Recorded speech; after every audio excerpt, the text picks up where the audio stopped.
നമ്മളോട് എടുത്തേക്കുന്നത് ചെറിയ 4 രസകദളിപ്പഴം. രസകദളിപ്പഴം തന്നെ എടുക്കണം, പഴം കുറേ എടുക്കാൻ പറ്റില്ല. രസകദളിപ്പഴം, 2 ഈത്തപ്പഴം, കുറച്ച് കപ്പലണ്ടി, 2 ബൂസ്റ്റ്, കട്ടിപ്പാൽ. ഇത്ര ഉണ്ടെങ്കിൽ നമുക്ക് ചാർജ് അടിക്കാം. അതിൻ്റെ കൂട്ടത്തിൽ ബൂസ്റ്റിൻ്റെ കൂട്ടത്തിൽ പഞ്ചസാര കൂടെ ആവശ്യം. അത് നമ്മൾ പഴം ആഡ് ചെയ്യണം. അതിൽ നമുക്ക് 4 സ്പൂൺ പഞ്ചസാര,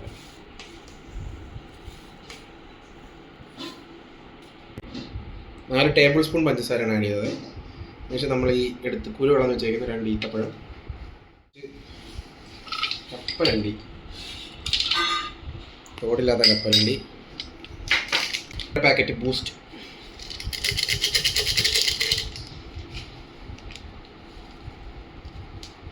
കുറച്ച് നമുക്ക് ഗാർണിഷിന് മാറ്റി വയ്ക്കാം. അടുത്ത് നമ്മുടെ കട്ടിപ്പാൽ നമ്മൾ ആഡ് ചെയ്യും.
അപ്പോൾ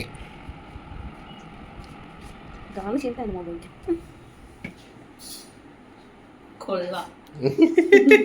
കടയിൽ നിന്ന് കഴിക്കണേക്കാളും ടെൻഷൻ.